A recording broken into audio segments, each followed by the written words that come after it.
Hello everyone students, बच्चों आज का जो सेशन है इसमें हम डिस्कस करेंगे एग्रीकल्चर ऑर्गेनाइजेशन के बारे में, मतलब कृषि संगठन के बारे में।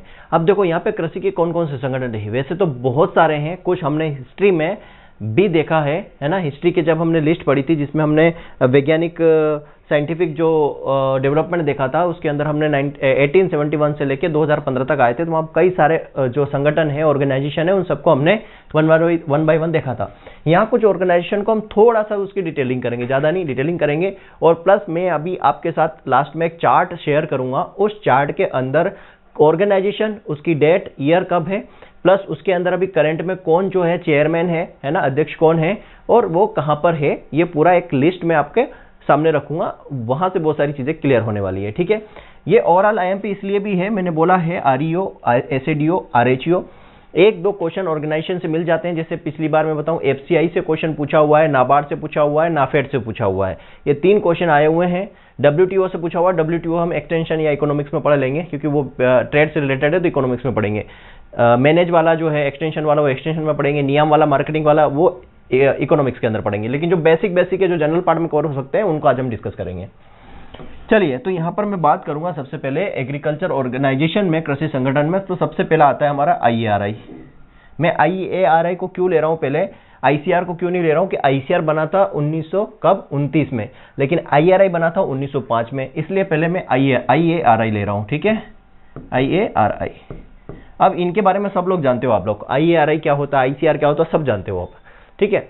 लेकिन मैं पूरा ऑर्गेनाइजेशन पढ़ा रहा हूं तो मैं वो चीज भी पढ़ाऊंगा जो आप भी जानते हो, वो भी हम पूरा पढ़ेंगे। रिवीजन बहुत जरूरी है हर चीज का, तो ये भी पढ़ूंगा। और इसके अंदर आपको कुछ ना कुछ तो नया जरूर मिलेगा, मैं पढ़ाऊंगा उसमें कुछ तो जरूर नया मिलेगा, ठीक है। अगर आपने आईआरआई पढ़ा भी है तो एक बार देखो यहाँ पे कुछ तो नया मिलेगा आपको, और नया मिले तो कमेंट में जरूर बताना कि सर हाँ ये चीज हमने पहले नहीं पढ़ी थी। देखो आईआरआई की बात करें तो आईआरआई, इसका पूरा फुल फॉर्म देखो क्या है, इसका पूरा फुल फॉर्म आप करोगे तो क्या है, इंडियन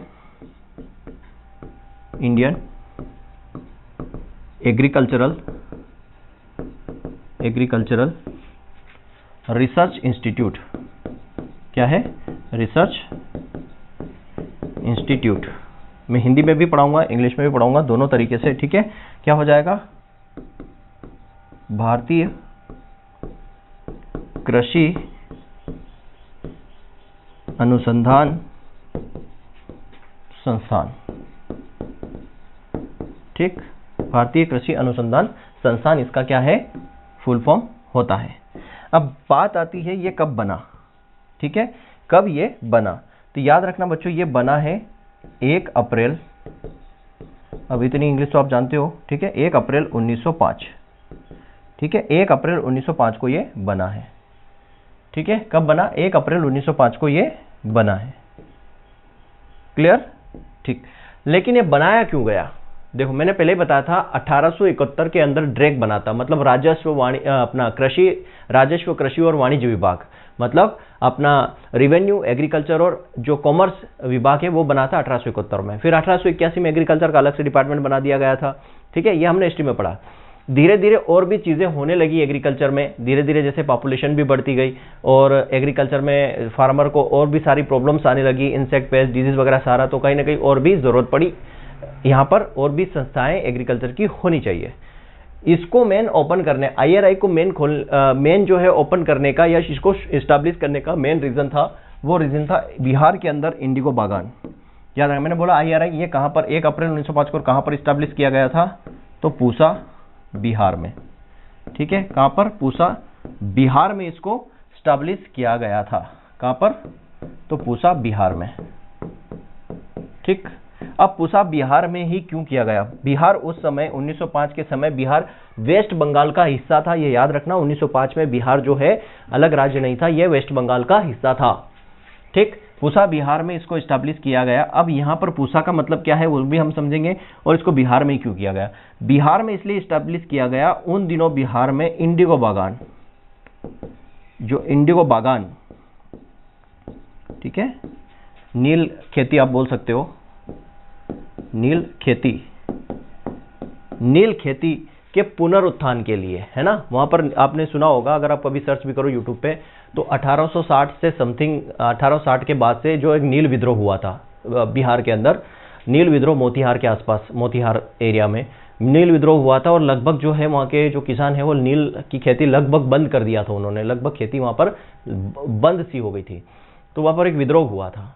ठीक, उसके बाद 1900 के आसपास 1905 से लेकर 1908 तक फिर से ये विद्रोह अपने आप में बढ़ा और वहाँ पर जो ये इंडिगो बागान थे, नील खेती जो होती थी, उसको जो है वापस से शुरू करने के लिए, पुनरुत्थान के लिए, उसमें सुधार लाने के लिए ये IRI वहाँ पर स्टैब्लिश किया गया था पूसा, बिहार में। अब ये पूसा का मतलब भी समझाऊंगा। अब ये तो मैंने बात की कि 1 अप्रैल 1905 में स्टैब्लिश बिहार के अंदर किया गया था। क्यों किया गया था? क्योंकि वहाँ पर इंडिगो बागान थे, उसके सुधार के लिए, उसके पुनरुत्थान के लिए वहाँ पर ये स्टैब्लिश किया गया था। अब बात आती है यहाँ पर कि ये स्टैब्लिश हुआ कैसे, इसके पीछे की कहानी हमें समझनी है। ठीक है, स्टैब्लिश हुआ कैसे, उसके पीछे की हमें कहानी यहाँ पर समझनी है। ठीक, चलिए तो यहाँ पर इसकी शुरुआत कैसे हुई समझते हैं। देखो, उन दिनों क्या था, 1905 के आसपास की बात है। ठीक है, 1905 की मैं बात करूं, 1905 में वहां पर हमारे भारत में सिस्टम चल रहा था वायसराय का। क्या सिस्टम चल रहा था? वायसराय हुआ करते थे। तो उस समय ये 1905 जब इसकी स्थापना हुई, उस समय जो वायसराय थे वो कौन थे? लॉर्ड तो बोलना नहीं चाहिए, पर ठीक है मैं यहाँ पर लिख देता हूँ, लॉर्ड कर्जन थे। ठीक है, लॉर्ड कर्जन वायसराय थे। लॉर्ड नहीं बोलना चाहिए, लॉर्ड बोलने लायक है नहीं है। लॉर्ड मतलब भगवान बोला जाता, पर ये उस लायक है नहीं। ठीक है, पर उस समय ये थे, ये वायसराय थे। इनकी पत्नी का नाम था, इनकी जो पत्नी थी, वाइफ थी, इनका नाम था लेडी कर्जन। लेडी कर्जन नाम था। ठीक है, लेडी कर्जन। समझ से जाना पूरी कहानी। इनके मित्र भारत आए थे घूमने। किनके? इन लेडी कर्जन के। ये लेडी कर्जन क्या थी? ये अमेरिका की थी। कहाँ की थी ये? USA की, अमेरिका की थी। और अमेरिका में एक जो बिजनेसमैन थे या करोड़पति जो थे, उनकी ये बेटी थी।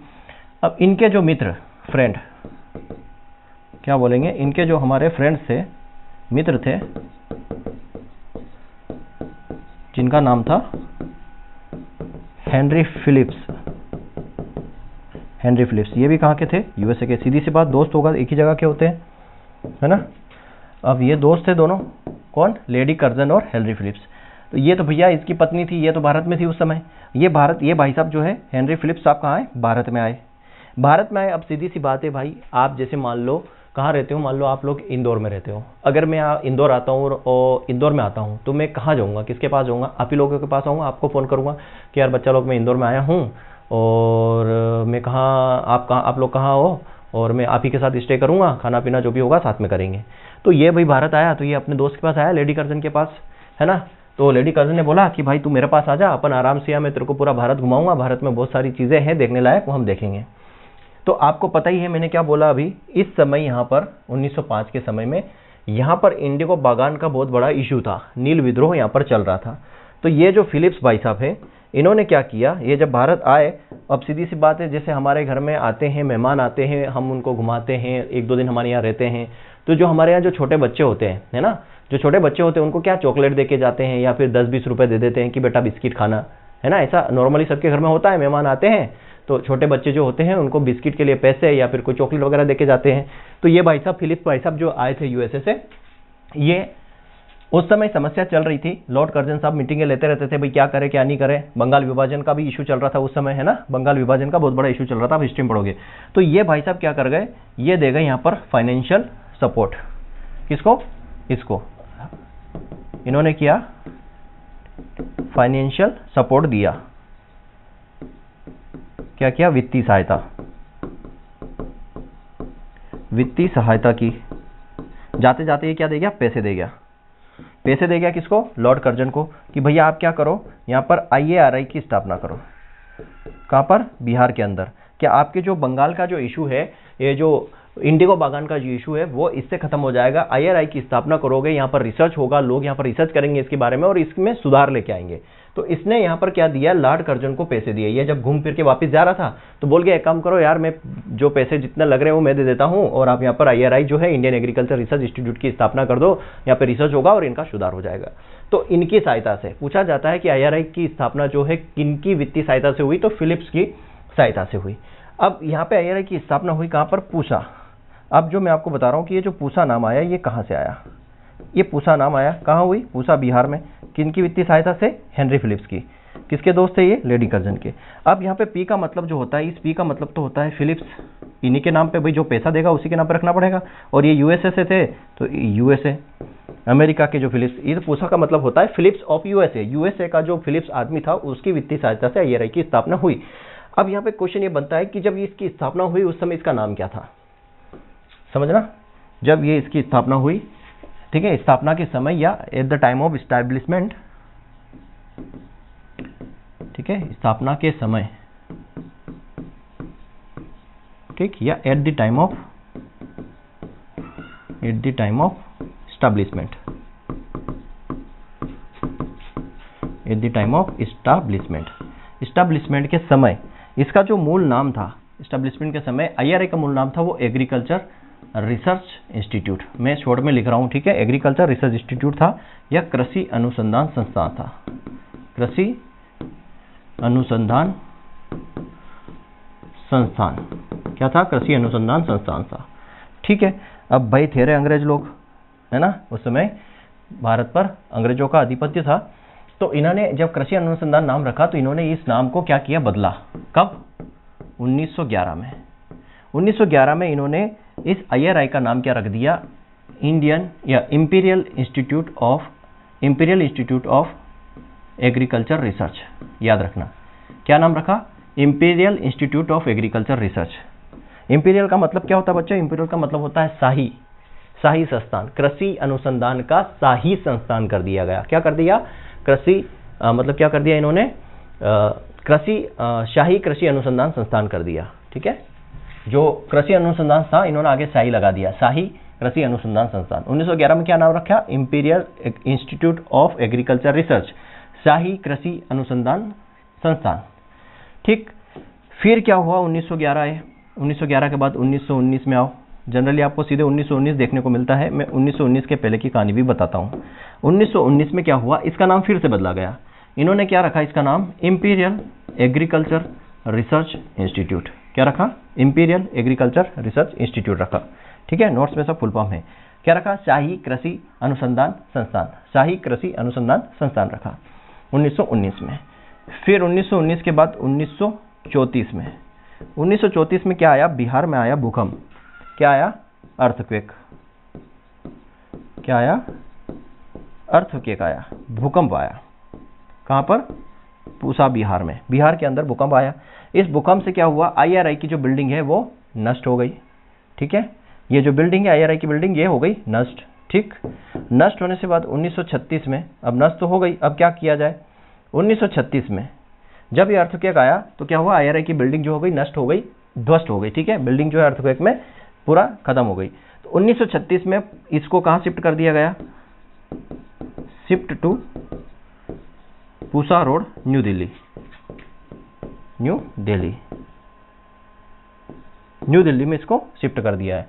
कि कहां पर स्थानांतरित कर दिया? नई दिल्ली में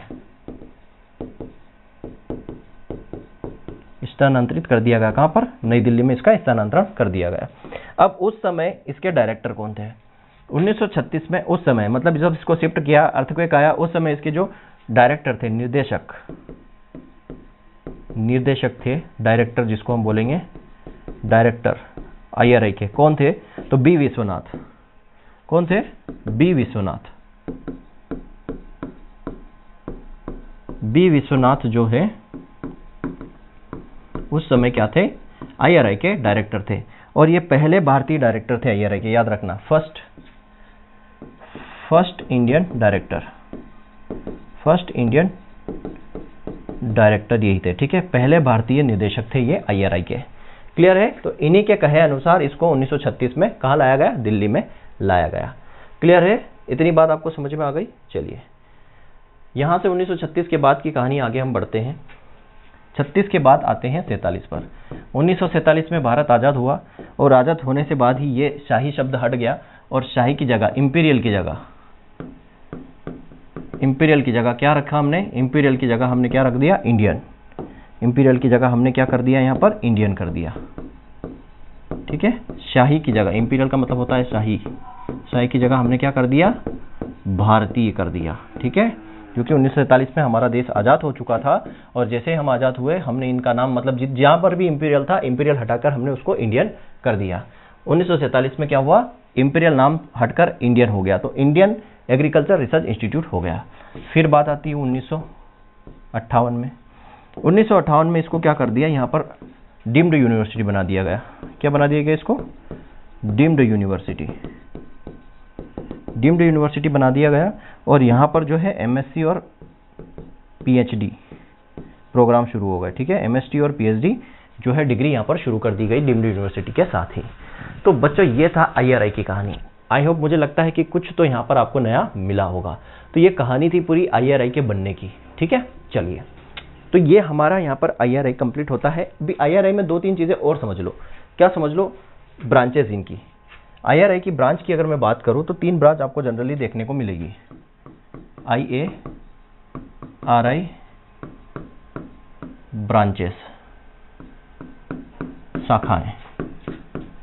ठीक है, दोनों लैंग्वेज में मैं कोशिश कर रहा हूँ कि लिख पाऊँ, है ना। अगर जहाँ नहीं लिख पा रहा हूँ वहाँ बोल पा रहा हूँ, समझ जाना। 3 इनकी शाखाएं हैं। पहली शाखा जो है वो कहाँ पे, आईएआरआई न्यू दिल्ली। ठीक है, जहाँ पर बच्चे लोग जीआरएफ के लिए काफ़ी मेहनत करते हैं। ठीक, दूसरी ब्रांच इसकी कहाँ पर है, आईएआरआई रांची। कहाँ पर, रांची झारखंड में, महेंद्र सिंह धोनी के यहाँ। ठीक, और तीसरी ब्रांच की अगर मैं बात करूँ तो वो है धामेजी। कहाँ है, धामेजी, आसाम। असम या आसाम जो भी बोलो, धामेजी आसाम में तीसरी ब्रांच है। धामेजी आसाम में 2017 में खोली गई, मई 2017 में, 17 मई 2017 में ये खोली गई। 3 इसकी ब्रांच आपको देखने को मिलेगी। क्लियर है, तो ये आईआरआई यहाँ पर हमने कंप्लीट किया। तो बच्चा लोग अब हम बात करेंगे यहाँ पर किसकी, आईसीएआर की। ICAR, Indian council of Agriculture research. क्या है फुल फॉर्म इसका, Indian council of agricultural research.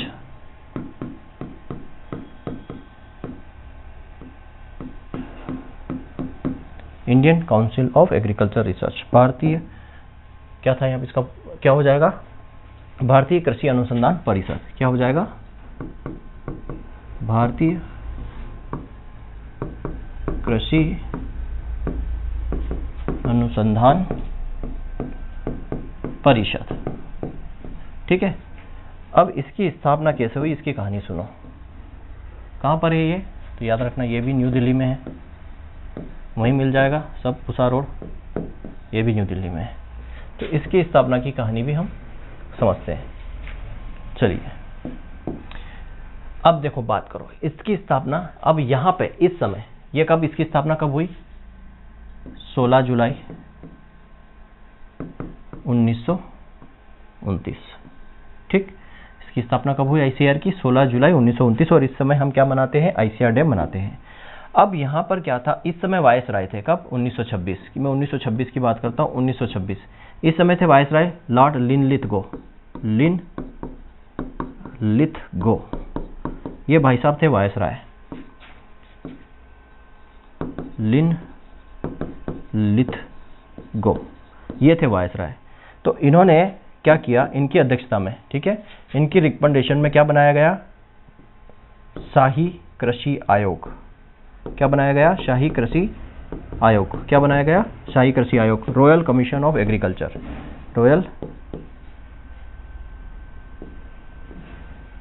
Royal commission on agriculture, agriculture का शाही आयोग बोल सकते हैं, या शाही कृषि आयोग बनाया गया कब, 1926 में। किसके कहने पर, लॉर्ड लिनलिथगो के कहने पर। ठीक है, अब इन्होंने ये कृषि आयोग बना दिया। अब इसमें क्या था, इसमें इन्होंने क्या किया, शाही आयोग ने रिपोर्ट सबमिट की। कब, 1928 में। इस शाही आयोग ने क्या किया, अपनी रिपोर्ट सबमिट की, और इस रिपोर्ट में क्या था, ये इन्होंने रिपोर्ट सबमिट की। अब उस समय जो भी गवर्नमेंट थी या ब्रिटिश सरकार थी, उनको इन्होंने क्या किया होगा, रिपोर्ट सबमिट की 1928 में। और इस रिपोर्ट में ये था कि भैया कृषि के लिए एक अलग से परिषद होना चाहिए। ठीक, IRI की स्थापना कर दी, वहाँ पे डिग्री डिप्लोमा चालू कर दी, लेकिन इन सबको कंट्रोल करने के लिए कुछ तो होना चाहिए ना, एक काउंसिल होना चाहिए, है ना, जहाँ पर जो ICRA जो इनको IRI को या जो बाकी जो संस्थाएं रहेगी इनको मैनेज कर सके। तो इनने रिपोर्ट सबमिट की, इस रिपोर्ट के अकॉर्डिंग ही 16 जुलाई 1929 को ICAR की क्या हुई, स्थापना हुई। किसके तहत? सोसाइटी रजिस्ट्रेशन एक्ट 1860 के तहत। किसके तहत? सोसाइटी रजिस्ट्रेशन एक्ट 1860 के तहत इसकी स्थापना की गई। ये तो कहानी हो गई इसकी स्थापना की। अब स्थापना के बाद क्या क्या हुआ ये देखो। ये तो स्थापना हो गई, स्थापना कर दी, उसके बाद जो है 1946 में, मार्च 1946 की बात है, उस समय जो थे जोगेंद्र सिंह क्या थे, इसके प्रेसिडेंट थे। नाम क्या था? जोगेंद्र सिंह। जोगेंद्र सिंह, ये नाम तो पढ़ना आता ही है। जोगेंद्र सिंह क्या थे? प्रेसिडेंट थे। इन्होंने क्या निर्णय लिया कि ये जो इंपीरियल है, उस समय इंपीरियल था, इंपीरियल वर्ड है, इंपीरियल शब्द है, इसकी जगह क्या कर दिया जाए? इंडियन कर दिया जाए। इंडियन करने का निर्णय इन्होंने ले लिया था, निर्णय इन्होंने ले लिया।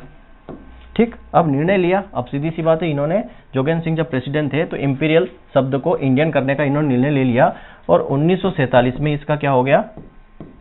इंपीरियल का इंडियन हो गया। इंपीरियल का क्या हो गया? इंडियन हो गया। शाही का क्या हो गया? भारतीय हो गया। तो भारतीय कृषि अनुसंधान परिषद कब हुआ? ये आज़ादी के बाद। ठीक, अब 1947 के बाद की कहानी समझो, इतना तो आपको सब आता भी है और कर भी लोगे। 1947 के बाद की कहानी ये है, वो हम आए 1963 में। 1963 में क्या हुआ कि USDA, United state department of agriculture, पूरा नाम क्या है USDA का? United state department of agriculture. United मतलब संघ हो गया, स्टेट मतलब यूनाइटेड राज्य, ये है ना, राज्य, कृषि विभाग। ठीक है, कहाँ का कृषि विभाग? कहाँ का? संयुक्त राष्ट्र का, संयुक्त राष्ट्र का जो है कृषि विभाग, संयुक्त राज्य का, United state department of agriculture, संयुक्त राज्य का जो कृषि विभाग है, वहां के एक व्यक्ति थे, क्या नाम? M.W. पार्कर। क्या नाम है? M.W. पार्कर, जो भी नाम हो इनका, ये इनकी अध्यक्षता में, ठीक है, इनके प्रेसिडेंशिप में, इनकी अध्यक्षता में क्या किया गया? एग्रीकल्चर रिव्यू टीम बनाई गई। क्या बनाई गई? एग्रीकल्चर रिव्यू टीम बनाई गई। इसको हम क्या बोलेंगे? कृषि समीक्षा दल। क्या बनाया गया? इनकी अध्यक्षता में कृषि समीक्षा दल बनाया गया। अब ये दल बनाया क्यों गया? इसलिए बनाया गया भाई कि अब ICR की स्थापना हमने कर दी, अब यहाँ पर कोई तो प्रेसिडेंट तो था ही सही, अब इन्होंने बनाया तो अब क्या होना चाहिए? यहाँ पर कुछ वैज्ञानिक होना चाहिए, यहाँ पर एक डायरेक्टर जनरल, महानिदेशक होना चाहिए, जो क्या करे, इस पूरी बॉडी को क्या करे? कंट्रोल करे। और यहाँ की जो दूसरी संस्थाएं हैं ICR से, जैसे KVK इसकी संस्थाएं होती है, यूनिवर्सिटीज़ इसकी संस्थाएं होती हैं, तो उसको मैनेज कर सके, उसको कंट्रोल कर सके। तो इसलिए एग्रीकल्चर रिव्यू टीम बनाई ताकि वो समीक्षा कर सके, वही ना, कृषि समीक्षा दल, वो समीक्षा कर सके क्या क्या चीज़ की ज़रूरत पड़ रही है। तो यहाँ पर इन्होंने, इस एग्रीकल्चर रिव्यू टीम ने अपनी रिपोर्ट सबमिट की और ये बताया कि भैया यहाँ पर हमें क्या ज़रूरत है? एक डायरेक्टर जनरल की ज़रूरत है। तो यहाँ पर इन्होंने DG का पद बनाया। ठीक है, फर्स्ट DG का यहाँ पर इन्होंने क्या किया? पद बनाया, और जो फर्स्ट DG बनाया, डायरेक्टर जनरल बनाया, महानिदेशक जिसको हम बोलेंगे, महानिदेशक किसे बनाया? तो BP पाल साहब को, BP पाल, ये फर्स्ट DG ICR के। ठीक, फर्स्ट DG ICR का ये DG पद ही कब बना था? 1965 में डायरेक्टर जनरल का पद बनाया गया, और फर्स्ट DG बनाया गया डॉक्टर BP पाल साहब को, जिनको क्या बोला जाता है? वीट ब्रीडर या रोज ब्रीडर भी इनको बोला जाता है। गुलाब की इनकी वैरायटी है, प्रियदर्शनी, BP पाल के नाम से ही गुलाब की वैरायटी मिलती है आपको। तो इनको बनाया गया पहला डायरेक्टर जनरल। और जब ये डायरेक्टर जनरल बने 1965 में, तो इन्होंने क्या किया था? कई सारे ऑल इंडिया कोऑर्डिनेट प्रोजेक्ट चलाए थे। पहला चला था 1957 में मैच के ऊपर, 1965 के बाद जब ये DG बने थे, उसके बाद बहुत सारे इन्होंने प्रोजेक्ट चलाए थे। यहाँ तक की कहानी आपको समझ में आई। फिर आओ 1966। अब इस एग्रीकल्चर रिव्यू टीम है, इसने 1966 में क्या किया? किसकी? इस एग्रीकल्चर रिव्यू जो टीम थी, कृषि समीक्षा दल था, इसकी अनुशंसा पर, रिकमेंडेशन पर 1966 में आईसीएआर को क्या बना दिया? ऑटोनोमस बॉडी बना दिया गया। स्वस्वायत्त क्या बोलते हैं ऑटोनोमस को हिंदी में? स्वस्वायत्त जो है बना दिया, बॉडी बना दिया, मतलब सेल्फ बना दिया, किसी के अधीन नहीं रहेगी, ऐसा इन्होंने बना दिया। आईसीआर ऑटोनोमस बॉडी बना दी, किसके कहने पर? Recommendation bye agriculture review team, ठीक है। तो इसको स्वस्वायत्त जो भी बोलते हैं हिंदी में मुझे नहीं पता, स्वस्वायत्त कुछ बोला जाता है, जो भी है, ऑटोनोमस बॉडी बना दिया, मतलब खुद डिसीजन मेकिंग बॉडी बन गई है, खुद डिसीजन ले सकती है, ठीक है। ऐसा इसका मतलब ये है 1966 में। 1966 के बाद आओ 1972। अब 1972 में क्या हुआ? एक कमेटी और बनाई गई। क्यों बनाई गई उसको बताता हूँ। नाम क्या कमेटी का? गजेंद्र गाटकर कमेटी। क्या नाम है? गजेंद्र गाटकर समिति बनाई गई। इस समिति बनाने के पीछे पर्पस क्या था? इस समिति बनाने के पीछे पर्पस था कि यहाँ पर क्या होना चाहिए? कृषि वैज्ञानिकों की भर्ती, रिक्रूटमेंट ऑफ एग्रीकल्चर रिसर्च, ठीक है। और क्या चीज़ होनी चाहिए? एग्रीकल्चर में कृषि वैज्ञानिकों की भर्ती तो होनी चाहिए, साथ में यहाँ पर क्या होनी चाहिए? जितने भी आईसीआर के जो संस्थान हैं वहाँ पर भी भर्ती होनी चाहिए, ठीक है। कुछ एजुकेशन होना चाहिए, रिसर्च होना चाहिए। तो इसके लिए ये क्या बनाई? गजेंद्र गाटकर कमेटी बनाई। अब इस कमेटी ने क्या किया? अपनी रिपोर्ट सबमिट की। इन्होंने अपनी रिपोर्ट कब सबमिट की? रिपोर्ट इन्होंने सबमिट की 1973 में, याद रखना। 1973 में इन्होंने रिपोर्ट सबमिट की और इस रिपोर्ट में यही था कि जो हमारे कृषि वैज्ञानिक हैं उनकी भर्ती होनी चाहिए, हमारे जितने भी आईसीआर के संस्थान हैं सब में रिक्रूटमेंट होना चाहिए, और एक क्या होना चाहिए? सब में रिक्रूटमेंट के साथ साथ क्या होना चाहिए? एजुकेशन एंड रिसर्च भी होना चाहिए, ठीक है। एजुकेशन एंड रिसर्च भी होना चाहिए। तो उसके लिए इन्होंने 1973 में रिपोर्ट सबमिट की, और उस रिपोर्ट में क्या था? उस रिपोर्ट में ये था कि उस रिपोर्ट में ये था कि यहाँ पर क्या होना चाहिए? एक कृषि शिक्षा और अनुसंधान के लिए अलग से डिपार्टमेंट होना चाहिए, और एग्रीकल्चर में भर्ती के लिए साइंटिस्टों के रिक्रूटमेंट के लिए क्या होना चाहिए? एग्रीकल्चर रिसर्च सर्विस होना चाहिए, है ना। एग्रीकल्चर कृषि अनुसंधान सेवा होनी चाहिए, जैसे आईएएस होता है वैसा। तो 1973 में क्या हुआ? डेयर बना। क्या बना? डेयर। क्या होता है इसका full form? Department of Agriculture research and education, ठीक है। क्या हो जाएगा? कृषि अनुसंधान एवं शिक्षा विभाग। क्या हो जाएगा? मतलब कृषि अनुसंधान एवं शिक्षा विभाग। ये कब बना? 1973 में डेयर बना। अब ये जैसे डेयर बन गया, डेयर बनने के बाद जो है आईसीआर इसी के अंडर में आने लगा। याद रखना, डेयर बना बाद में, लेकिन आईसीआर जो है डेयर के अंदर में ही आता। अभी लास्ट में सारी चीज बताऊंगा, ठीक। किसके अंडर में ये आता है? डेयर मिनिस्ट्री ऑफ एग्रीकल्चर के अंदर में, और आईसीआर इसके अंडर में आता है। अभी एक शॉर्ट रिव्यू दे दूंगा लास्ट में, ठीक। और ये क्या बना? और दूसरा इन्होंने क्या बनाया 1973 में?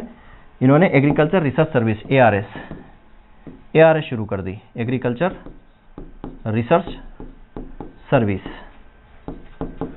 मतलब कृषि अनुसंधान सेवा,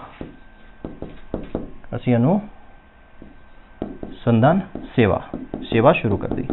और इसी के थ्रू क्या होने लगा? 1973 में ही इसी के थ्रू एक बोर्ड बनाया गया एएसआरबी, जिसके थ्रू आपका नेट की एग्जाम निकलती है। एएसआरबी, ठीक है। ASRB agriculture scientist recruitment board, ASRB बनाया गया 1973 में ही, ठीक है।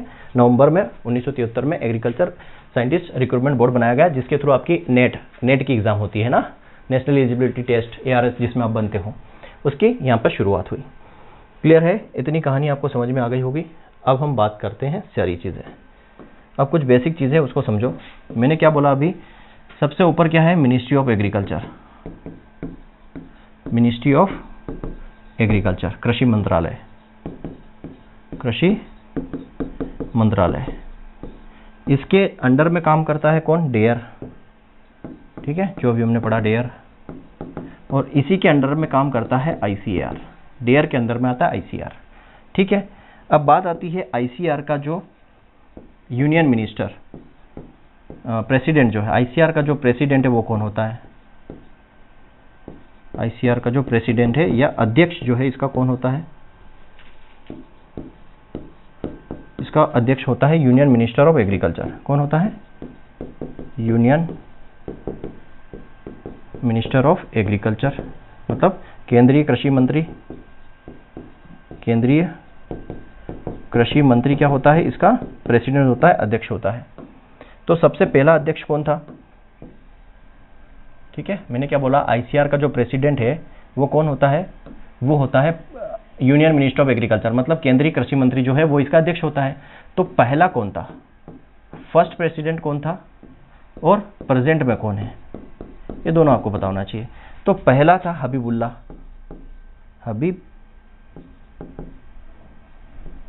हबीबुल्लाह है ना, पहला था मोहम्मद हबीबुल्लाह। ठीक है, सर मोहम्मद हबीबुल्लाह पहले थे और वर्तमान में कौन है? नरेंद्र सिंह तोमर। नरेंद्र सिंह तोमर ग्वालियर रीजन के रहने वाले, मध्य प्रदेश के ही हैं। ठीक है, ये वर्तमान में यूनियन मिनिस्टर है एग्रीकल्चर के। इतनी कहानी समझ में आ गई। दूसरी बात आता है यहाँ पर, और चीज़ समझना यहाँ पर क्या है, ये तो हमने समझा। अब ICAR का DG और डेयर का जो सेक्रेटरी है दोनों, ये कौन होता है? ICAR का बात करें तो डेयर का तो होता है सेक्रेटरी और ICAR के होते हैं DG, है ना, डायरेक्टर जनरल या महानिदेशक। तो हमने बात की पहला और प्रेजेंट में कौन है, ठीक है, वर्तमान में कौन है। तो पहले जो है वो कौन थे? अभी हमने बता दिया, पहले थे यहाँ पर BP पाल, ठीक, और वर्तमान में कौन है? हिमांशु पाठक। ठीक है, कौन है? हिमांशु पाठक साहब अभी वर्तमान में है। इसके पहले कौन था? त्रिलोचन महापात्रा थे। अब उनकी जगह पर किसे बनाया गया? हिमांशु पाठक साहब को DG बनाया गया, डायरेक्टर जनरल बनाया गया ICAR का। इतनी कहानी आपको समझ में आ गई। चलिए आगे बढ़ते हैं। मैं कुछ आपको करंट डाटा भी लेके यहाँ पर साथ में चल रहा हूँ। कुछ चेंजेस होगा तो आपको टेलीग्राम पे बता दिया जाएगा। अभी वर्तमान में तो यही सारी चीज़ें हैं। ठीक है, चलो अब यहाँ पर बात आती है ICAR के अंडर में तो टोटल नंबर ऑफ KVK कितने हैं? नंबर ऑफ KVK की मैं बात करूँ, KVK total number of KVK कितने हैं? अगर ICAR की साइड पे जाके देखोगे तो अभी आपको मिलेंगे 732, है ना। मैंने आज ही चेक किया है, पढ़ाने से पहले मैं हमेशा चेक करता हूँ। आप भी पढ़ने से पहले हमेशा चेक करना, क्योंकि कभी भी बढ़ सकते हैं। तो मैं आज की डेट लिख रहा हूँ। आज तारीख क्या है? आज तारीख है यहाँ पर 18 अप्रैल 2023। आज की तारीख तक ये कितने हैं? 732 है। ठीक है, कल को अगर चेंज हो जाता है तो खुद को अपडेट करना पड़ेगा, ठीक है, क्योंकि KVK बढ़ते रहते हैं। ठीक, ये ICAR की साइट पे KVK की पूरी लिस्ट डली है। अब जो है कि अब यहाँ पर बात करते हैं हाई, सबसे ज़्यादा जोनल कहाँ पर है? तो हाईएस्ट KVK किस जोन में है? अगर आपको पूछा जा highest KVK zone, highest KVK किस जोन में है? तो कानपुर जोन में सबसे ज़्यादा KVK है। कितने? 89। ठीक, सबसे ज़्यादा है। हाईएस्ट KVK किस स्टेट में है? हाईएस्ट KVK किस स्टेट में है? हाईएस्ट KVK किस स्टेट में है? तो यूपी में है। कितने हैं?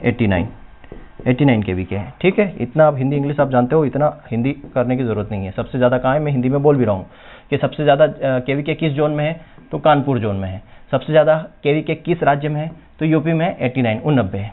बात करते हैं MP की, हम MP पढ़ रहे हैं। ठीक, तो MP पहले तो किस जोन में आता है? तो MP आता है अपना 9th जबलपुर जोन। ठीक है, जबलपुर जोन में आता है। जबलपुर जोन के अंदर पहले आपको बता दूं, ये MP छोड़ो अभी आप, टोटल ये नोवा जो जबलपुर जोन है KV का, अटारी जोन में बोल सकता हूँ यहाँ पर, अटारी जोन नोवा कौन सा है? जबलपुर है। इसमें टोटल KVK है 82 KVK। कितने हैं? 82। अब 82 की कहानी समझना, मैं MP बात कर रहा हूँ। जो MP में जो है एक जोनल है, अटारी जोन है। MP में अटारी जोन है, कहाँ पर? जबलपुर में। उसमें टोटल KVK कितने हैं? 82। अब इस 82 में जो है छत्तीसगढ़ CG के कितने हैं? 28 KVK। और MP के, मध्य प्रदेश के कितने हैं? 54 KVK। ये याद रखना है। ठीक है, आपसे पूछ लिया जाए कि एमपी जो मध्य प्रदेश है, वो मध्य प्रदेश में जितने केवीकेस है वो किस जोन में आते हैं, तो जबलपुर जोन में आते हैं। किस अटारी जोन में आते हैं, जबलपुर में अंतर। छत्तीसगढ़ के भी जबलपुर अटारी जोन में ही आते हैं। लेकिन अगर पूछे कि मध्य प्रदेश में कितने केवीके हैं, तो 54 केवीके हैं, ठीक है। और आपसे पूछ ले जबलपुर जोन में कितने केवीके हैं, तो 82 केवीके हैं। अब यहाँ पर जो सबसे पहला केवीके है, फर्स्ट केवीके की मैं बात करूँ तो फर्स्ट केवीके जो है 1979 में कहाँ खोला गया था, भोपाल में। कहाँ पर, भोपाल में। और वो किसके अंडर में आता है, आईसीआर के अंडर में आता है। लेकिन यहाँ पर कौन सी संस्था है, central institute of agriculture engineering, है ना, जहाँ पर आपकी आईसीआर वगैरह की एग्जाम होती है। Central institute of agriculture engineering Bhopal, वहाँ पर उसके अधीन 1979 में पहला केवीके खोला गया। और अभी वर्तमान में आप देखोगे 2020 में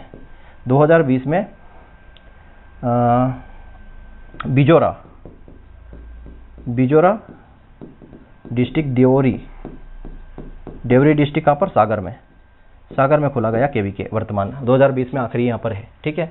इंडिया के अंदर आप बात करोगे, इंडिया के अंदर पहला केवीके, फर्स्ट केवीके, तो वो कहाँ पर है, पुदुचेरी। कहाँ पर, जिसको आप पुडुचेरी कहते हैं, वहाँ पर। कब, 1974 में, ठीक है, 1974 में खोला गया। एमपी का भी हमें देख के चलना है, क्योंकि हम एमपी की एग्जाम की बात कर रहे हैं। तो एमपी में 54 है, पहला 1979 भोपाल में खोला गया था, 2020 में बिजोरा डिस्ट्रिक्ट, राजस्थान। अब इसको आप अपडेट करना है ना, हो सकता है कि 2023 या 2024 में कोई और नया केवीके खोल दे, चुनाव चल रहे हैं, ठीक। तो इसकी आपको ध्यान रखना है। क्लियर है, यहाँ तक की कहानी पूरी आपको समझ में आ गई होगी, ठीक। चलिए, तो यहाँ पर हमने सारी चीज़ समझी। अब इसमें बहुत सारे इंस्टीट्यूट आते हैं, नेशनल इंस्टीट्यूट भी है, डीम्ड यूनिवर्सिटी भी है, बहुत सारे हैं। तो वो लिस्ट है पूरी, उसमें सिर्फ अपने को चीज़ें याद करनी है, उसमें समझाने लायक कुछ नहीं है कि भाई ये जो मैंने वो लिखा अभी कि central institute of agriculture engineering ये कहाँ पर है, तो भोपाल में है। इसमें कुछ समझाने लायक है नहीं, बट मैं लिस्ट से एक बार आपको पूरा ओरली बता दूंगा, सुना दूंगा कि ये इंस्टीट्यूट यहाँ पर है। इंटरनेशनल की बात हम जरूर करेंगे। तो फिलहाल हम ऑर्गेनाइजेशन पढ़ रहे हैं, तो ये हमारा आईसीआर वाला पार्ट यहाँ पर कंप्लीट होता है, ठीक है। अब यहाँ पर हम बात करेंगे नाबार्ड की, ठीक है। तीसरा इंस्टीट्यूट हम देख रहे हैं नाबार्ड, ठीक। हिंदी में लिखोगे तो नाबार्ड। हिंदी से ज़्यादा इंग्लिश प्रीफर करो बच्चा। अगर मैं आपको हिंदी इंग्लिश दोनों में पढ़ा रहा हूँ तो हिंदी वालों को फ़ायदा है कि उसको पता है कि नाबार्ड हिंदी इंग्लिश ये होता है। क्यों, क्योंकि परीक्षा में जो है, जो हिंदी लैंग्वेज होती है उसमें आपको कम से कम 3 से 4 क्वेश्चन गलत मिलेंगे, क्योंकि लैंग्वेज ट्रांसलेट होती है और इंग्लिश वाला सही माना जाता है, आपको भी पता है। हिंदी वाला सही नहीं माना जाएगा, तो हिंदी में अगर पढ़ोगे तो दिक्कत आने वाली है, ठीक है। चलिए, और हिंदी ट्रांसलेट होता है ना, आप देखना इंटोमोलॉजी के क्वेश्चन जब हिंदी ट्रांसलेट होते हैं तो इंटोमोलॉजी के, जेनेटिक्स के, प्लांट ब्रीडिंग के और इसके इकोनॉमिक्स के, इनके जो हिंदी ट्रांसलेट है ना, इनका अर्थ का अनर्थ हो जाता है, ठीक है। तो बड़ा संभल के चलना पड़ेगा। तो नाबार्ड का फुल फॉर्म क्या होता है, पहले तो यही क्वेश्चन पूछा जाता है ना, ये क्वेश्चन पूछा भी गया है। तो क्या होता है, नेशनल बैंक फॉर, क्या होता है, national bank for agricultural and rural development, national bank for agricultural and rural development, इसका फुल फॉर्म है, ठीक है। कृषि और ग्रामीण विकास के लिए राष्ट्रीय बैंक, कृषि और ग्रामीण विकास का राष्ट्रीय बैंक। हिंदी में क्या बोलोगे, कृषि और ग्रामीण विकास का राष्ट्रीय बैंक, ठीक है, ऐसा लिखोगे ना। नेशनल मतलब राष्ट्रीय बैंक किसका, कृषि और ग्रामीण विकास का राष्ट्रीय बैंक। हिंदी में क्या हो जाएगा इसका, कृषि और ग्रामीण विकास का राष्ट्रीय बैंक, ठीक है, बैंक। ये इसकी हिंदी है, लेकिन हिंदी से फुल फॉर्म थोड़ी ना बनेगा। फुल फॉर्म तो ऐसे लिखा होगा कि नाबार्ड स्टैंड फॉर, नाबार्ड का फुल फॉर्म होता है, तो आपको ये याद रखना पड़ेगा, national bank for agriculture and rural development, कृषि और ग्रामीण, क्योंकि वहाँ पर हिंदी में भी ऐसा ही दे देंगे, national bank for agriculture and rural development, है ना। कई बार इंग्लिश को ही ऐसे हिंदी फॉर्म में लिख देते हैं। ये कब बना, ये इसके बनने की पहले कहानी समझ लेते हैं, इसकी ज़रूरत क्यों पड़ी। देखो, आरबीआई जो है, रिजर्व बैंक ऑफ इंडिया, है ना, ये कब बना था, 1935 में, लिखते भी जाता हूँ साथ में।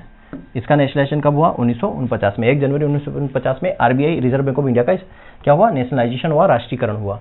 आरबीआई को यह महसूस हुआ, फील हुआ कि भैया ग्रामीण क्षेत्र जो है, ग्रामीण क्षेत्र या जो कृषि क्षेत्र है, उसमें जो है वित्तीय जो समस्या आ रही है, उसके लिए एक अलग से संस्था होनी चाहिए, ठीक है, एक अलग से बैंक होनी चाहिए। क्या मैं बोल रहा हूँ कि रिजर्व बैंक ऑफ इंडिया है हमारा, ठीक है, भारतीय रिजर्व बैंक जो है, इसने महसूस किया कि भैया ग्रामीण क्षेत्र के लिए, ग्रामीण क्षेत्र के विकास के लिए, कृषि के विकास के लिए एक अलग से क्या होना चाहिए, बैंक होना चाहिए जो उस क्षेत्र में काम करे, ग्रामीण क्षेत्र में और कृषि के क्षेत्र में काम करे, लोगों को जो भी बैंक हैं उनको क्या करे, ये रीफाइनेंस करे, ठीक है, उनकी पॉलिसी बनाए, प्लानिंग करें, उनकी मॉनिटरिंग करें, देख रेख करें कि वो ग्रामीण और कृषि विकास के लिए क्या क्या काम कर रहे हैं, सेल्फ हेल्प ग्रुप के लिए काम करें, इन सब के लिए अलग से एक बैंक होना चाहिए। तो इन्होंने क्या बनाई, आरबीआई ने एक कमेटी बनाई। कब? 1979 में क्या बनाई, एक कमेटी।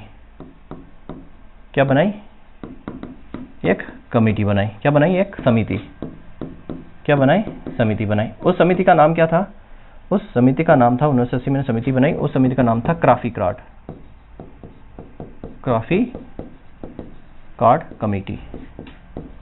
क्या नाम था उस कमेटी का? क्राफी कार्ड कमेटी या क्राफी कार्ड समिति।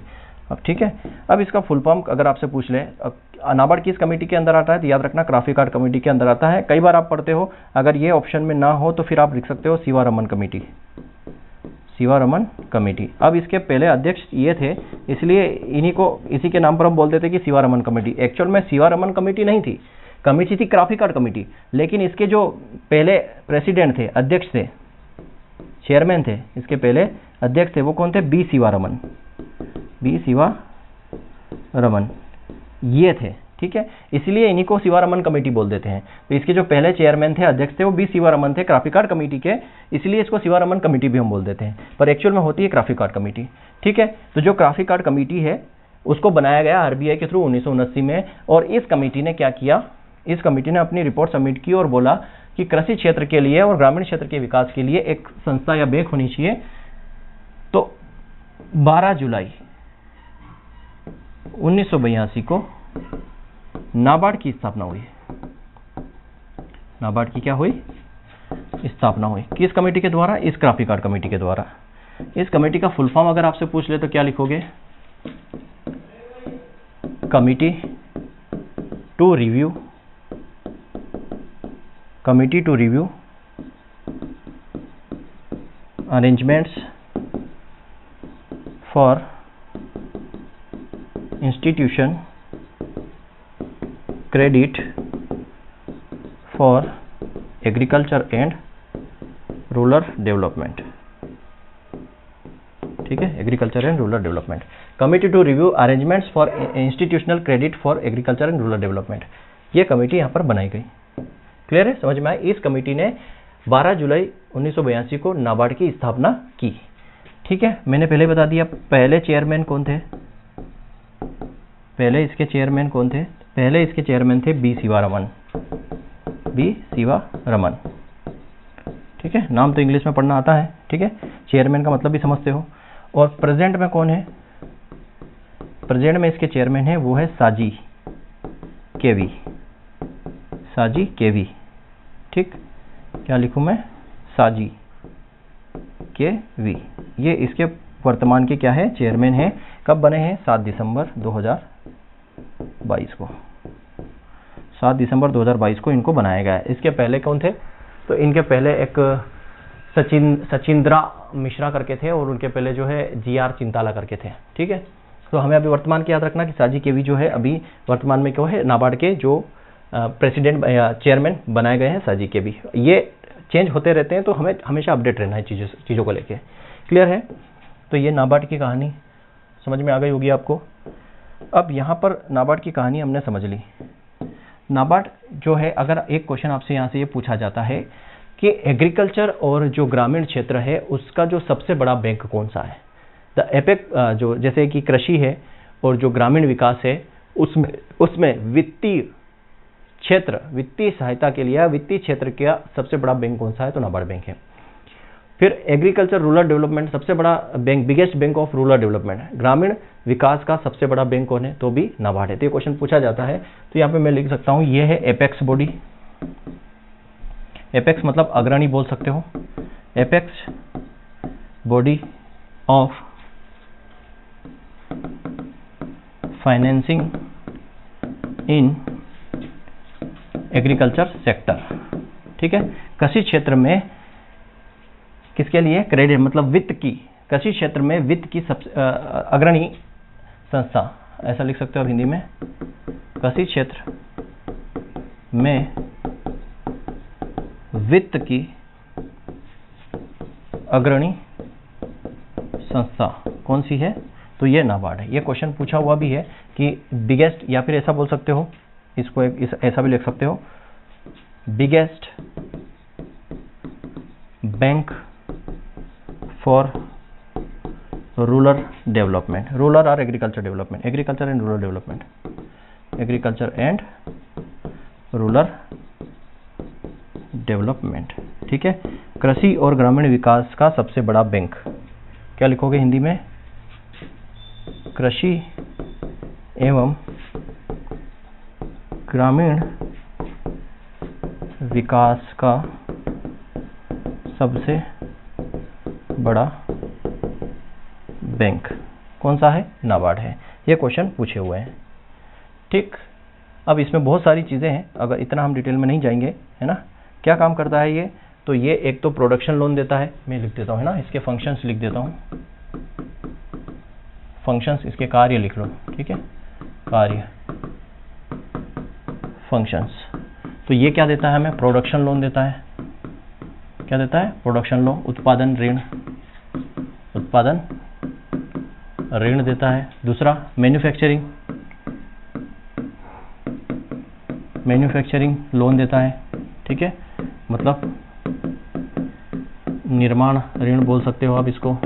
तीसरा loan for MSME, loan for MSME, ठीक है, medium small and marginal enterprises, medium small and marginal enterprises के लिए भी लोन ये देता है। ये लोन 3 तरीके से देता है। लोन की कैटेगरी जो है इसकी कैसी है? 3 तरह की कैटेगरी है। एक ये देता है शॉर्ट टर्म, ठीक है, लघु अवधि के लिए, मीडियम टर्म मध्यम अवधि के लिए, और लॉन्ग टर्म दीर्घ अवधि के लिए, ठीक है। हिंदी बोलते जा रहा हूँ, समझ जाना। ये किसके लिए? दीर्घ अवधि के लिए, ठीक है, ये मध्यम अवधि के लिए, और ये लघु अवधि के लिए, लघु अवधि के लिए दिया जाता है, ठीक। ये जो दिया जाता है ये कितना? 12 मंथ के लिए दिया जाता है, और केसीसी के थ्रू इसमें जनरली दिया जाता है। ये जो आपका आ जाएगा 12 मंथ टू, आप इसको बोल सकते हैं 3 ईयर्स के लिए, या 5 ईयर्स भी मिलता है, 3 to 5 ईयर्स, ठीक। और ये 5 ईयर्स से लेके 15 ईयर्स तक दिया जाता है, 15 ईयर्स या 20 ईयर्स तक, मोर देन 5 ईयर्स आप बोल सकते हो, ठीक। ये दिया जाता है। ये किसके लिए दिया जाता है? Long term loan. Short term loan जो दिया जाता है किसके लिए? क्रॉप लोन के लिए। जैसे कि मान लो आपने केसीसी लिया, मतलब शॉर्ट टर्म लोन किसके लिए लेते हैं अपन? 12 महीने का इसलिए लेते हैं ना भाई, कि अभी हम सीड की सोइंग कर दें, फसल का उत्पादन ले लें, प्रोडक्शन ले लें, जो पैसा चाहिए उससे हम उसी में यूज़ कर सकते हैं। तो 6 महीने 8 महीने के लिए हम लेते हैं, ताकि हम क्या करें, क्रॉप को सोइंग से लेकर उसको हार्वेस्टिंग तक हम उसमें आसानी से कर सकते हैं, किसी जमींदार से पैसा ना लेना पड़े।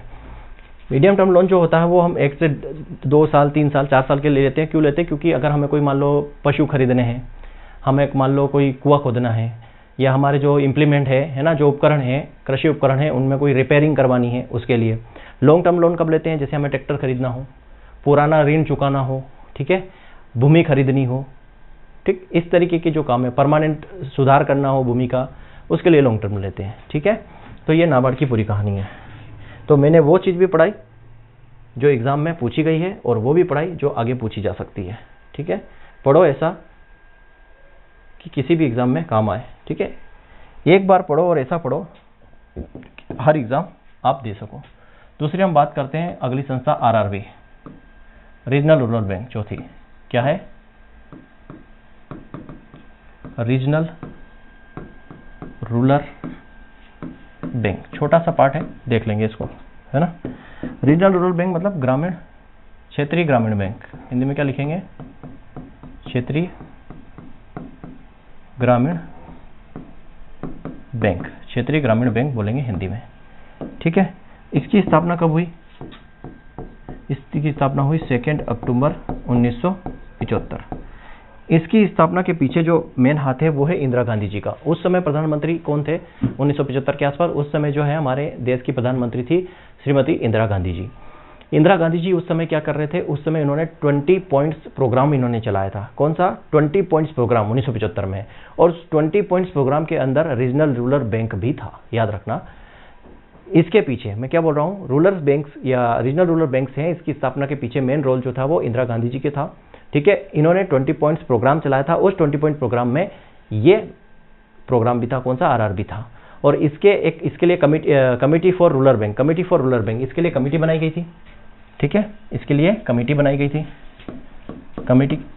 थी, ठीक, कमिटी फॉर रूरल बैंक। तो रूरल बैंक के लिए, ग्रामीण बैंक के लिए क्या बनाई थी, समिति। और उसके हेड कौन थे, उसके जो मेन मुख्य प्रमुख थे वो थे नरसिम्हा, एम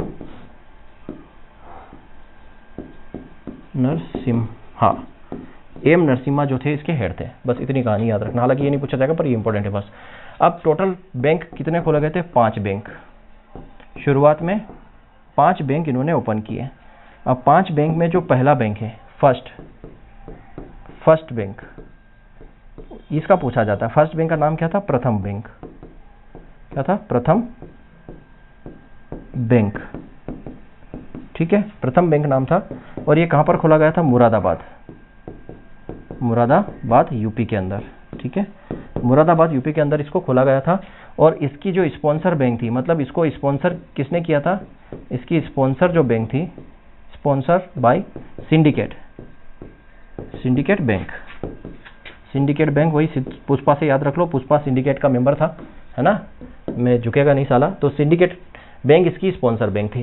ठीक, ये क्वेश्चन यहाँ से बनेंगे। देखो क्वेश्चन कहाँ से बनेंगे, एक तो यहाँ पहला खोला गया बैंक कौन सा था, आरआरबी में प्रथम बैंक था। कब खोला गया था, वो भी 2 अक्टूबर 1975। कहाँ पर खोला गया था, मुरादाबाद यूपी में। इसकी स्पॉन्सर बैंक कौन थी, सिंडिकेट बैंक थी। ठीक है, अब यहाँ पर मेन चीज आती है कि यहाँ पर सेंट्रल गवर्नमेंट, स्टेट गवर्नमेंट, पूरा ही लिख देता हूँ, सेंट्रल गवर्नमेंट, स्टेट गवर्नमेंट और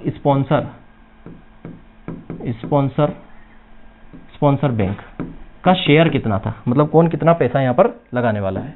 तो सेंट्रल गवर्नमेंट का जो शेयर था वो 50% था, स्टेट बैंक का 15% था और स्पॉन्सर बैंक का 35% शेयर था।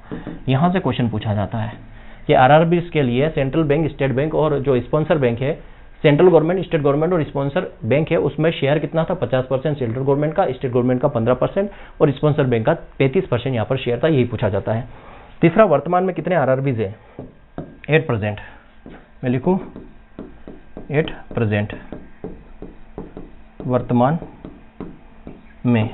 टोटल कितने, 43 आरआरबीज इंडिया में है, 43 रीजनल रूरल बैंक्स हैं। ठीक है, 43 रीजनल रूरल बैंक्स हैं। इसके कई सारे मर्जिंग हुए हैं। 2016 के आसपास लगभग 56 थे, 2020 अप्रैल 2020 के आसपास 43 हो गए, तो अभी भी 43 ही है। 43 यहाँ पर बैंक्स है और धीरे धीरे ये और कम होने वाले, लगभग 30-35 हो जाएंगे। ठीक, तो ये रीजनल रूरल बैंक की कहानी इतनी ही आपको समझना है। इसका काम क्या है, इसका काम वही है जो नाबार्ड करता है। इसका काम भी क्या है, ये जो रूरल एरियाज है, जो ग्रामीण एरिया है, वहाँ पर लोगों को लोन प्रोवाइड करना, लोन से संबंधित बैंक से की जो सुविधाएं हैं वो देना, ये इसका काम है। ठीक है, चलिए आरआरबीज हो गया। चिपक मत भाई, ये तो बहुत पढ़ाना है।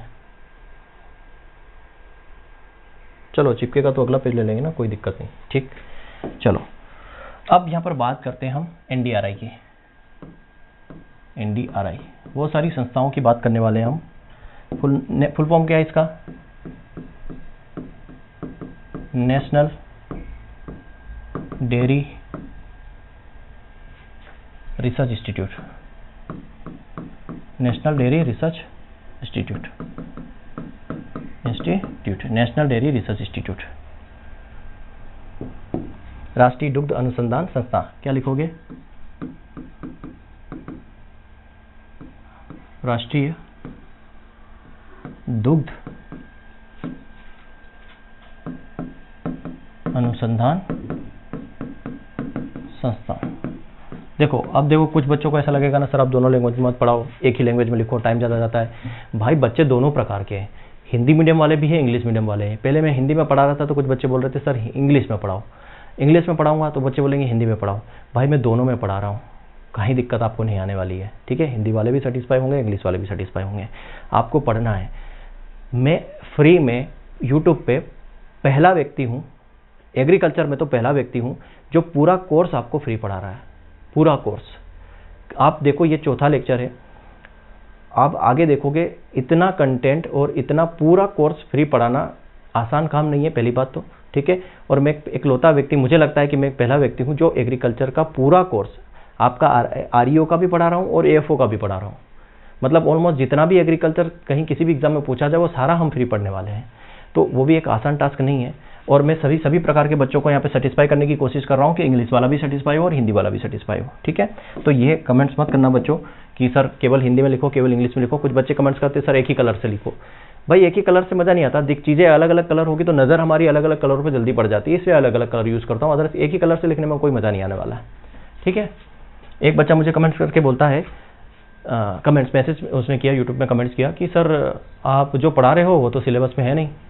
जनरल एग्रीकल्चर में तो इतना लिखा है कि agriculture and it's important in Indian economy, आप तो वो तो पढ़ा ही नहीं आपने, बाकी ये सब फालतू चीज़ें पढ़ा रहे हो। भाई मैं उससे इतना ही कहूँगा कि मैंने पेपर एनालिसिस किया है, आपने भी पेपर एनालिसिस देखा है तो मैंने सारे बता दिए कि कहाँ कहाँ से क्वेश्चन पूछे हुए हैं, और जहाँ से क्वेश्चन पूछे हुए हैं वही टॉपिक तो मैं सारा पढ़ा रहा हूँ यार, एक्स्ट्रा कुछ भी नहीं पढ़ा रहा। और जो आपके सिलेबस में है ना agriculture and it's important in Indian economy, वो भी जनरल एग्रीकल्चर में मैं पढ़ाऊंगा, ठीक है। अभी ये पार्ट कंप्लीट होने दो, वो भी पढ़ाऊंगा, उसमें सारी करंट चीज़ें हैं। हालांकि करंट अफेयर का हमने अलग से डिसाइड किया कि अलग से पढ़ेंगे, लेकिन भाई आपके सेटिस्फेक्शन के लिए वो भी मैं पढ़ा दूंगा जनरल एग्रीकल्चर में, ताकि आप सिलेबस से भी चलते रहो साथ में, ठीक है। चलो, एनडीआरआई की स्थापना कब हुई थी, याद रखना 1923 में। हमने ये हिस्ट्री में भी पढ़ा है, ठीक, 1923 में हुई थी। अब जब स्थापना हुई थी उस समय इसका जो नाम था, स्थापना के समय इसका जो नाम था वो क्या था, स्थापना के समय इसका जो नाम था वो था imperial institute of animal husbandry and dairying. क्या था, imperial institute for animal husbandry and dairy, ठीक है। एचएम मतलब एनिमल हस्बेंड्री एंड डेयरी, या मैं इसको हिंदी में लिखूंगा तो क्या लिखूंगा, पशुधन, एनिमल हस्बेंड्री को क्या बोलेंगे, पशुपालन और दुग्ध के लिए शाही संस्था, ऐसा मैं बोल सकता हूं। पशुधन एवं दुग्ध के लिए शाही संस्था, ठीक है, पशुधन और एवं दुग्ध के लिए शाही संस्था, ये नाम था। और ये कहां पर स्टैब्लिश किया गया था 1923 में, बेंगलोर में। कहां पर, बेंगलोर के अंदर ये स्टैब्लिश किया गया था, ठीक है, बेंगलोर के अंदर इसको स्टैब्लिश किया गया था। अब देखो, जब ये 1923 से स्टैब्लिश हुआ उस समय नाम क्या था, imperial institute for animal husbandry and dairy, ये नाम था। तो नाम इसका नेशनल डेयरी रिसर्च इंस्टीट्यूट कब पड़ा, अब ऑब्वियसली बात है कब पड़ेगा, जब भारत आजाद होगा। तो इसका नाम जो है 1947 में, कब,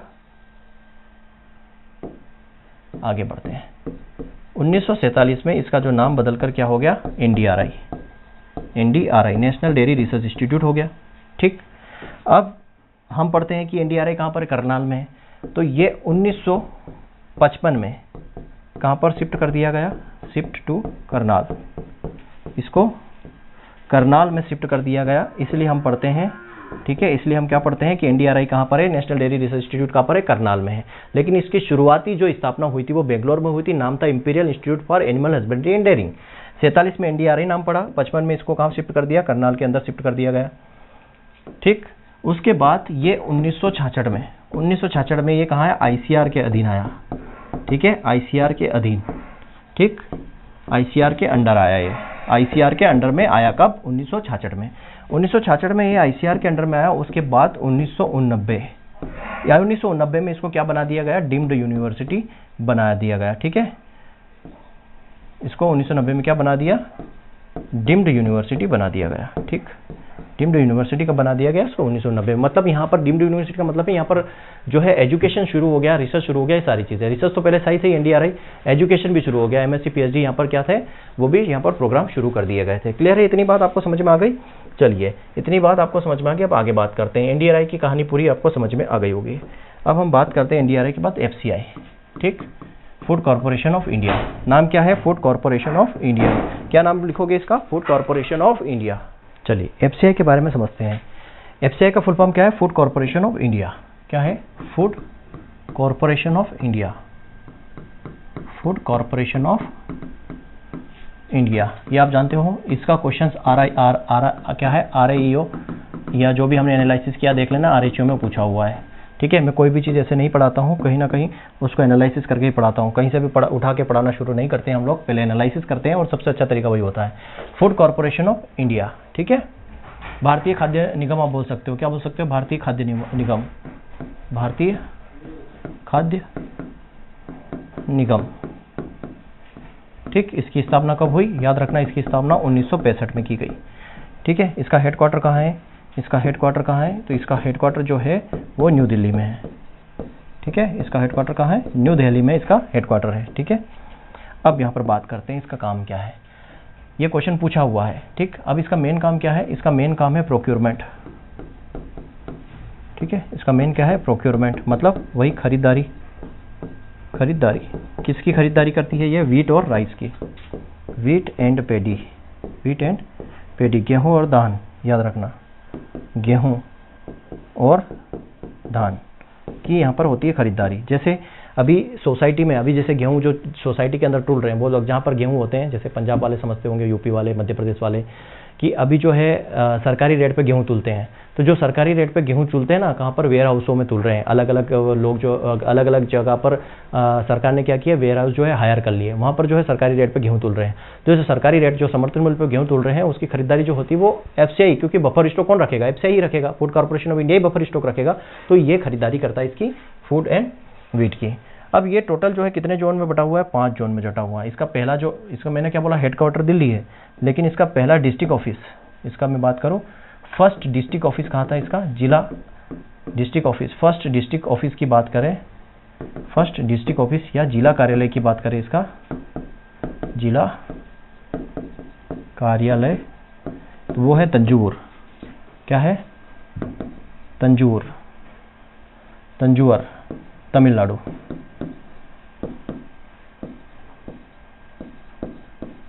तंजूर जो भी लिखा जाता है, इसको राइस बाउल ऑफ तमिलनाडु बोला जाता है। क्या? धान का कटोरा बोला जाता है तंजूर को। वहाँ पर खोला गया है। और ये कितने जोन में है? FCI, ये इसकी जोन की बात करो तो 5 जोन है इसके। ठीक है, आप FCI की एग्जाम देते हो तो आपको मिलता है नॉर्थ जोन, साउथ जोन। ठीक, क्या मिलेगा आपको? नॉर्थ, साउथ, ईस्ट, वेस्ट, और एक जोन आपको मिलता है 5वां, वो मिलता है नॉर्थ ईस्ट जोन। ये 5 जोन होता है और इसी के हिसाब से रिक्रूटमेंट भी होता है FCI के अंदर। ठीक है, FCI का जो मेन काम है बफर स्टॉक रखना। ठीक है, क्या काम है? मेन फंक्शन इसका, मेन ऑब्जेक्टिव क्या है? मेन ऑब्जेक्टिव इसका बफर स्टॉक रखना, बफर स्टॉक रखना इसका मेन काम है। ठीक है, बफर स्टॉक रखना मतलब आपातकाल में हम जो है जो अनाज है उसका इस्तेमाल कर सकें। ठीक है, इसलिए इसका बफर स्टॉक रखने का काम FCI का है। किस मिनिस्ट्री के अंदर आता है FCI? मिनिस्ट्री पूछा जा सकता है, तो मिनिस्ट्री किस मंत्रालय के अंदर आता है? किस मंत्रालय के अंदर आता है ये? तो ये याद रखना, मिनिस्ट्री ऑफ, किस में? मिनिस्ट्री ऑफ क्या आ जाएगा? Consumer, ministry of consumer affairs. ठीक है, food and public distribution, food and public distribution, food and public distribution, and ministry of agriculture, and ministry of agriculture के अंदर ही आता है, याद रखना। ठीक है, ये आपसे पूछा जा सकता है कि FCI किस मिनिस्ट्री के अंदर आता है? तो ministry of consumer affair, food and public distribution and ministry of agriculture के अंदर आता है। और FCI में एक चीज़ आपको बता दूं, ये इम्प्लीमेंटिंग एजेंसी है। ठीक है, ये जो भी मंत्रालय, मतलब ये जो ये मिनिस्ट्री है, ठीक है, ये मिनिस्ट्री ऑफ कंज्यूमर हो गया, अफेयर्स हो गया, फूड एंड पब्लिक डिस्ट्रीब्यूशन हो गया, मिनिस्ट्री ऑफ एग्रीकल्चर, जो भी ये पॉलिसीज बनाते हैं वो सिर्फ FCI इंप्लीमेंट करता है। FCI कोई भी डिसीजन नहीं लेता। याद रखना, FCI जो है वो डिसीजन मेकिंग बॉडी नहीं है। FCI कभी भी डिसीजन नहीं लेता किसी चीज़ का, जो उसको बताया जाता है वो करता है, बस वो सिर्फ इंप्लीमेंट करता है, वो कोई भी डिसीजन नहीं लेता है। तो ये FCI की कहानी आपकी यहाँ पर खत्म होती है। ठीक है, FCI के बाद बात करते हैं CWC। CWC central warehouse corporation, मतलब central warehouse corporation, central warehouse corporation, केंद्रीय भंडार निगम। क्या लिखते हैं इसको? केंद्रीय भंडारण निगम। कहाँ पर है इसका हेडक्वार्टर? कब बना ये बना 1957 में, हिस्ट्री में पढ़ा हमने। हेडक्वार्टर कहाँ पर है इसका? न्यू दिल्ली में। नई दिल्ली में इसका कहाँ है? हेडक्वार्टर है, नई दिल्ली में इसका क्या है, हेडक्वार्टर है। और ये क्या काम करता है, याद रखना, ये लॉजिस्टिक सपोर्ट क्या देता है, लॉजिस्टिक सपोर्ट देता है किसको, एग्रीकल्चर गुड का, logistic support to agriculture product.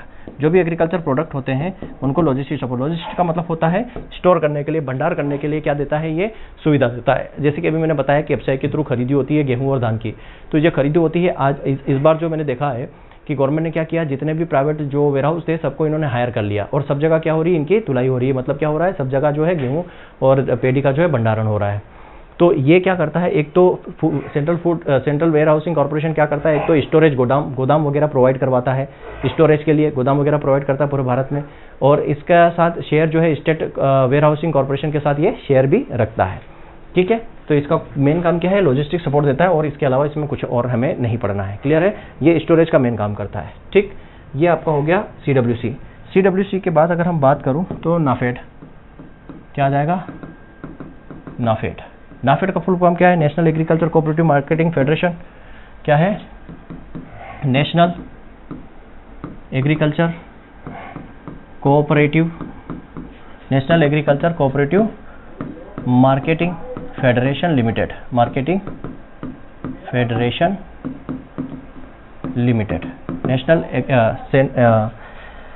National agriculture cooperative marketing federation. ठीक, याद रखना ये जो कब बना था, ये 1958 2 अक्टूबर 1958 में इसको बनाया गया। इसका हेडक्वार्टर भी कहाँ है बच्चों, इसका हेडक्वार्टर भी कहाँ है, न्यू दिल्ली में है।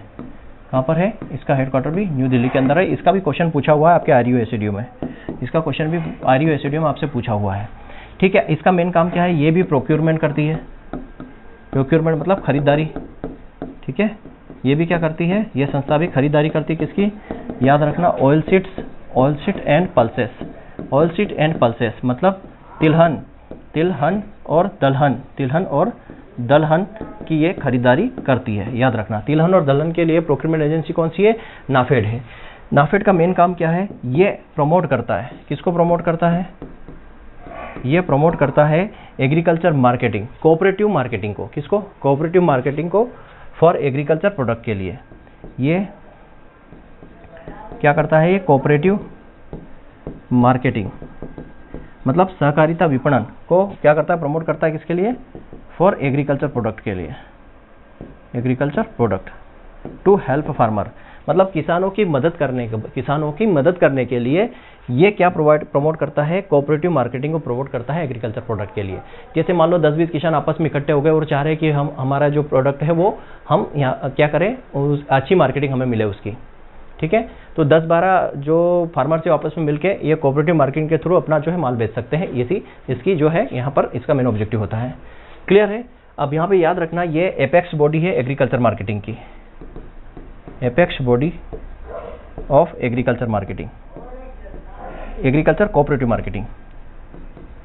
कोऑपरेटिव एग्रीकल्चर कोऑपरेटिव मार्केटिंग की एपेक्स बॉडी है मार्केटिंग। ठीक है, मतलब कृषि सहकारी विपणन का अग्रणी संस्था, में लिख देता हूँ, कृषि सहकारी विपणन की अग्रणी संस्था। ठीक है, कृषि सहकारी विपणन की अग्रणी संस्था है कौन सी, नाफेड। क्लियर है, नाफेड में बस इतना ही, जो जितना इंपॉर्टेंट है सारा हम पढ़ रहे हैं। नाफेड के बाद आ जाओ एपेडा पे। एपेडा फुल फॉर्म क्या है, agriculture process product export development authority. क्या था, agriculture process food and product export development authority. ठीक है, इसका नाम बड़ा अजीब सा लगता है ना, तो एग्रीकल्चर क्या आ जाएगा, processed food and product export development authority.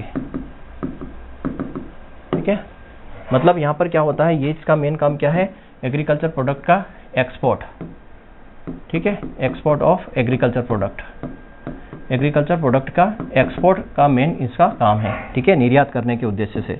अब ये क्या करता है, बहुत सारी ट्रेनिंग वगैरह भी प्रोवाइड करता है, किसानों को ट्रेनिंग भी देता है एक्सपोर्ट्स के लिए, ऑर्गेनिक एक्सपोर्ट्स के लिए इसने एक प्रोग्राम चलाया था, national programme for organic product, national programme for organic product. सबसे पहले इसकी बात करते हैं कब स्टैब्लिश हुआ, 1986 में। ठीक है, इसका हेडक्वार्टर भी कहाँ है, न्यू दिल्ली में है। इसका हेडक्वार्टर भी कहाँ है, नई दिल्ली में है। ठीक है, ये क्या काम करता है, एक्सपोर्ट फैसिलिटी क्या प्रोवाइड करता है, एक्सपोर्ट फैसिलिटी ये प्रोवाइड करता है। ठीक है, एक्सपोर्ट फैसिलिटी ये क्या करता है, प्रोवाइड करता है, और ट्रेनिंग भी देता है फार्मर्स को।